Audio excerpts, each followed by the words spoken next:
saya Mariati Nuraida, calon guru penggerak angkatan 8.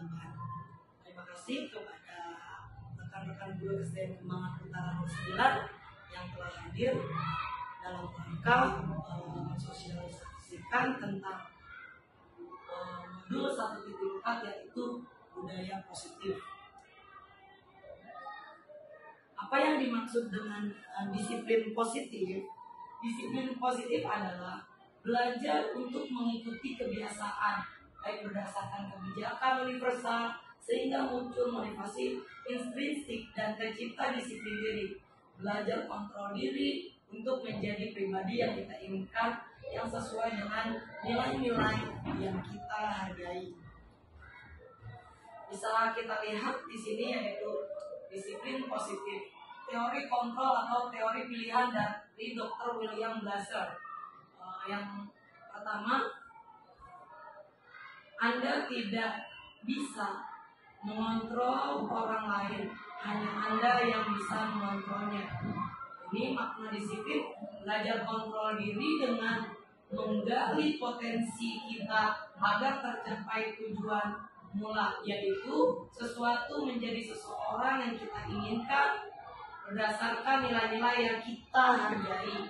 Yang kedua, semua perilaku memiliki tujuan. Teori motivasi. Yang ketiga yaitu model berpikir, menang-menang, kolaborasi dari konsensus menciptakan pilihan baru. Yaitu ada posisi 5 kontrol. Yang pertama yaitu menghukum. Yang kedua, membuat rasa bersalah. Yang ketiga, teman. Yang keempat, pemantau. Yang kelima, manajer. Nah, di sini ada segitiga restitusi. Yang pertama, menstabilkan identitas. Yang kedua, validasi kebutuhan. Yang ketiga, menanyakan keyakinan. Realitas atau kebutuhan kita berbeda. Kita berusaha memahami pandangan orang lain tentang dunia. Setiap orang memiliki gambaran berbeda. 5 kebutuhan dasar manusia, yaitu kebutuhan bertahan hidup, kebutuhan penguasaan, yang ketiga kasih sayang dan rasa diterima, yang keempat kesenangan, dan yang kelima adalah kebebasan. Nah, dari kemudian kita melihat yaitu profil pelajar Pancasila. Yang pertama kita terapkan yaitu beriman dan bertakwa kepada Tuhan Yang Maha Esa dan berakhlak mulia. Nah, di sini para peserta didik kita tanamkan iman dan takwa. Sebagaimana yang telah dilakukan di SDN Kembangan Utara 09 melalui pembiasaan sehari-hari, yaitu sholat berjamaah, sholat duha, pembacaan ayat-ayat suci Al-Quran di setiap hari Jumat. Nah, seperti itu. Yang kedua yaitu berkebinekaan global. Ketiga, bergotong royong. Keempat, mandiri. Kelima, kreatif. Dan keenam, bernalar kritis. Merdeka menurut Ki Hajar Dewantara, yaitu merdeka itu artinya tidak hanya terlepas dari perintah, akan tetapi juga cakap buat memerintah diri sendiri. Yaitu menurut Ki Hajar Dewantara, merdeka menurut Ki Hajar Dewantara, merdeka itu artinya tidak hanya terlepas dari perintah, akan tetapi juga cakap buat memerintah diri sendiri. Penghargaan efektif jika kita menginginkan seseorang melakukan sesuatu yang kita inginkan dalam jangka waktu pendek. Yang kedua, penghargaan tidak efektif. Jika kita memberikan seorang suatu penghargaan untuk melakukan sesuatu, maka kita harus terus memberikan penghargaan itu jika kita ingin orang tersebut meneruskan perilaku yang kita inginkan. Yang kedua, orang yang berusaha berhenti merokok atau orang yang berusaha diet menguruskan badan, bila diberikan penghargaan hampir pasti tidak berhasil. Penghargaan merusak hubungan. Ketika seorang diberi penghargaan atau dipuji di depan orang banyak, maka yang lain akan merasa iri dan sebagian dari mereka akan tidak menyukai orang yang diberikan penghargaan tersebut. Penghargaan menurunkan kualitas. Pengamatan dilakukan pada sekelompok mahasiswa atau mahasiswi yang sedang kerja praktek di sebuah surat kabar atau universitas. Saat itu mereka sedang belajar menuliskan sebuah artikel tentang sebuah judul berita utama. Seiring waktu, mahasiswa atau mahasiswi tersebut semakin mampu bekerja dengan cepat. Kemudian ada beberapa mahasiswa atau mahasiswi yang dibayar untuk setiap judul berita utama yang mereka mampu hasilkan. Dan setelah beberapa lama mahasiswa atau mahasiswa yang dibayar ini hasil kinerjanya berhenti berkembang, mereka yang tidak menerima bayaran terus berupaya mengasuh diri menjadi yang lebih baik.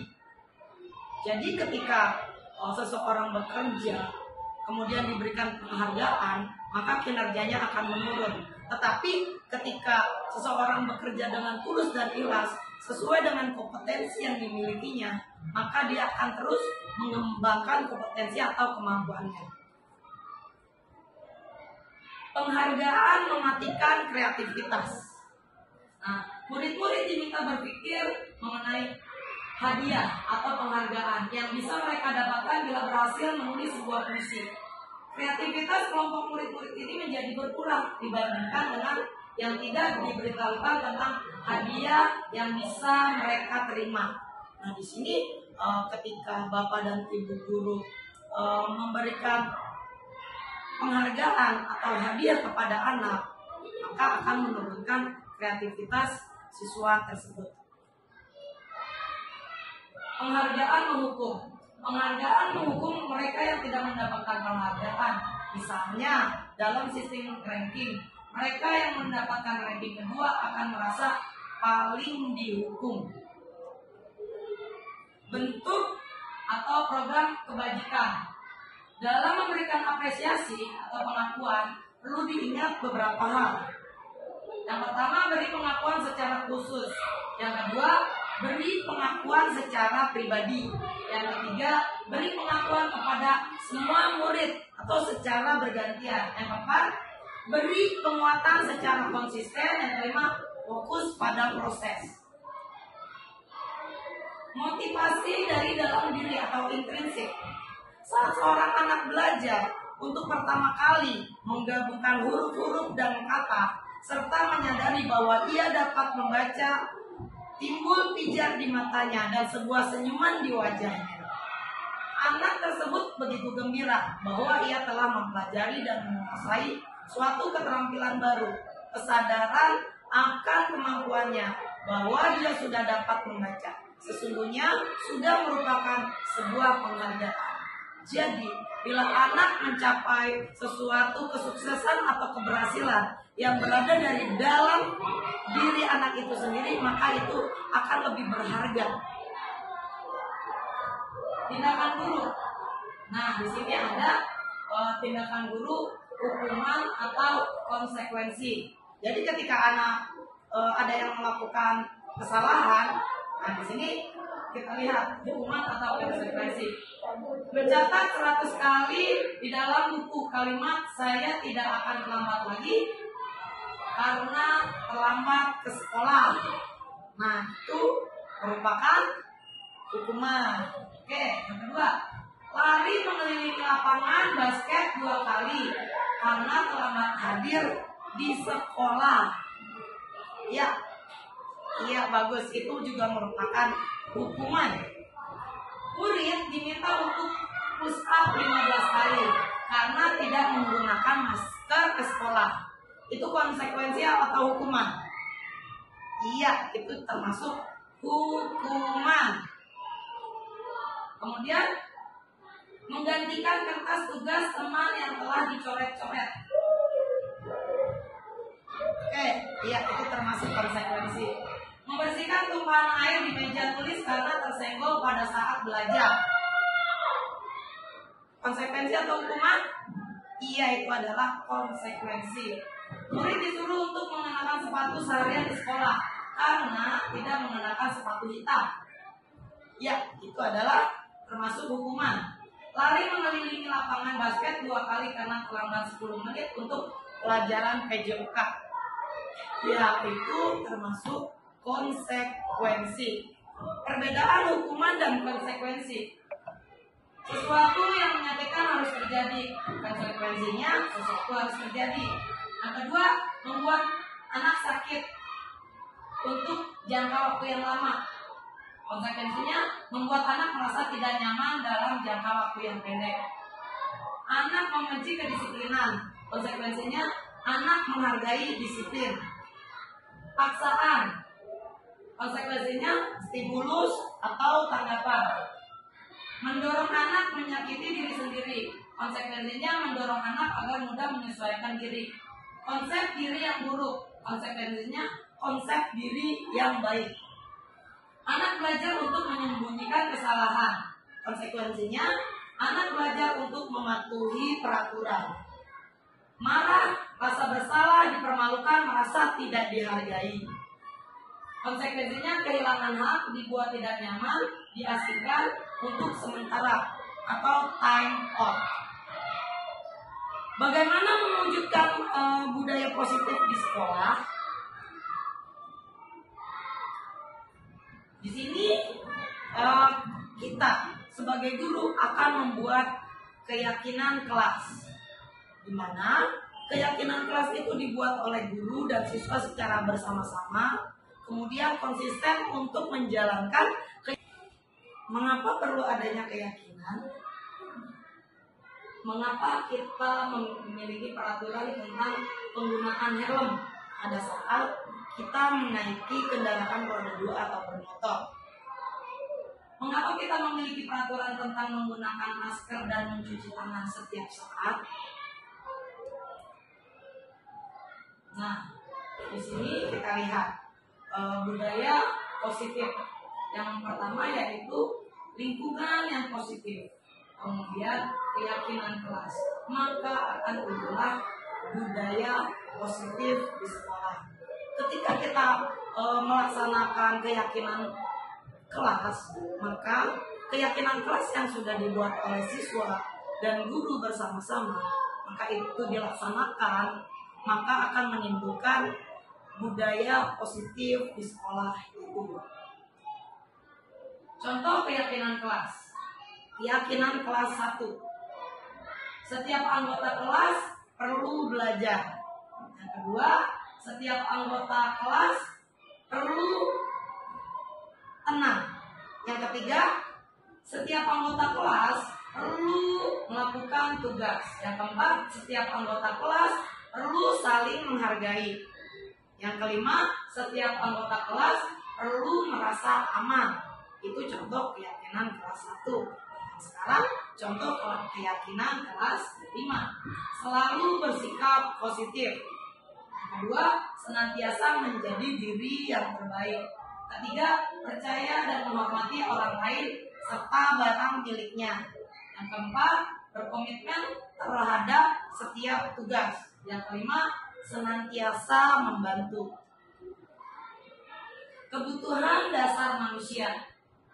Di sini yang pertama yaitu kasih sayang.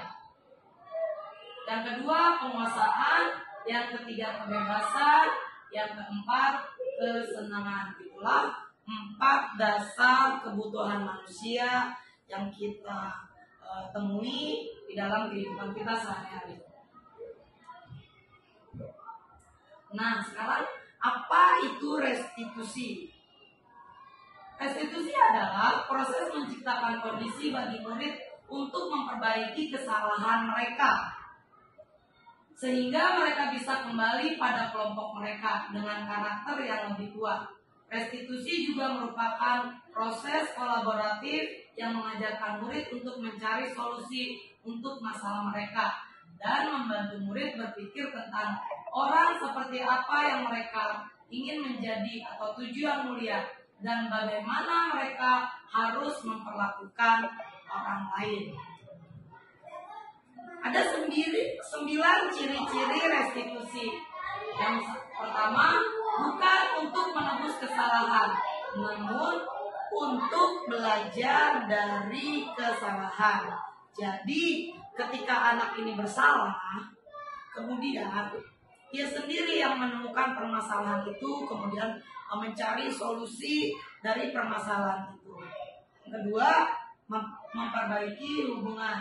Yang ketiga, tawaran, bukan paksaan. Yang keempat, restitusi menuntut untuk melihat ke dalam diri. Yang kelima, restitusi mencari hubungan dasar yang mendasari tindakan. Yang keenam, restitusi diri adalah cara yang paling baik. Yang ketujuh, restitusi fokus pada karakter, bukan tindakan. Yang kedelapan, restitusi fokus pada solusi. Yang kesembilan, restitusi mengembalikan murid yang berbuat salah pada kelompoknya. Segitiga restitusi. Nah, di sini kita lihat segitiga restitusi. Yang pertama, validasi kebutuhan. Yang kedua, menstabilkan identitas. Yang ketiga, menanyakan keyakinan kelas. Nah, ketika ada anak yang melakukan kesalahan, maka sebagai guru kita harus menjalankan segitiga restitusi ini. Yang pertama yaitu menstabilkan identitas. Contohnya, setiap orang pasti pernah melakukan kesalahan. Yang kedua, kamu bukan satu-satunya yang pernah melakukan ini. Kemudian, validasi kebutuhan.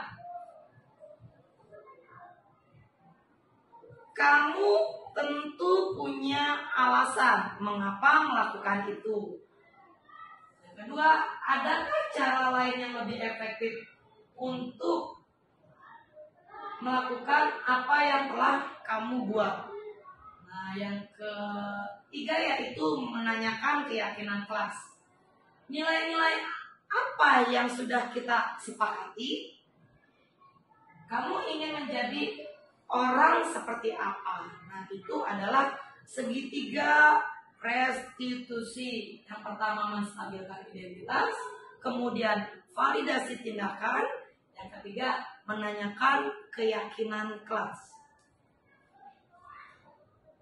Untuk membuat anak yang merasa gagal karena berbuat salah menjadi positif terhadap dirinya, itu adalah klasifikasi dari menstabilkan identitas. Guru berkata, berbuat salah itu hal yang manusiawi. Tidak ada manusia yang sempurna. Bapak, ibu juga pernah berbuat salah. Kita pasti bisa menyelesaikan permasalahan ini. Bapak ibu tidak tertarik untuk mencari tahu siapa yang benar, siapa yang salah. Bapak ibu lebih tertarik untuk menyelesaikan masalah. Kalau kamu menyalahkan dirimu sendiri terus-menerus, apakah kamu bersikap baik terhadap dirimu sendiri? Itu adalah contoh dari kata-kata menstabilkan identitas. Yang kedua adalah validasi kebutuhan. Membantu siswa mengenali basic atau need kebutuhan yang ingin dipenuhinya ketika melakukan kesalahan itu. Pada dasarnya setiap tindakan manusia tujuannya adalah memenuhi basic atau needs, apakah itu power, freedom, love and belonging, fun, atau survival. Guru berkata, kamu bisa saja melakukan hal yang lebih buruk, tapi kamu tidak melakukannya, kan? Itu adalah contoh validasi kebutuhan. Kedua, kamu pasti punya alasan mengapa melakukannya. Apa yang penting bagi kamu? Kamu boleh tetap berusaha menjaga sikap itu, tapi tambahkan sikap yang lain, yang baru. Maukah kamu belajar cara lain untuk mendapatkan yang kamu butuhkan tanpa harus memukul? Apakah kamu bisa melakukan dengan lebih baik besok lagi? Itu adalah contoh validasi kebutuhan ketika siswa melakukan kesalahan. Yang terakhir, menanyakan keyakinan. Anak melihat kesalahannya dihubungkan dengan norma sosial dan nilai-nilai yang mendasari manusia yang berinteraksi dengan orang lain. Guru berkata, apa nilai yang kita percaya di kelas atau sekolah kita? Nilai-nilai universal apa yang telah kita sepakati? Kelas yang ideal itu kelas seperti apa sih? Kamu ingin jadi anak seperti apa? Apa yang kamu rasakan ketika kamu melakukan itu? Kamu menjadi orang yang seperti apa? Nah, itu adalah contoh kata-kata dari menanyakan keyakinan. Ya, sekian pemaparan dari saya. Terima kasih kepada teman-teman yang telah mendengarkan tentang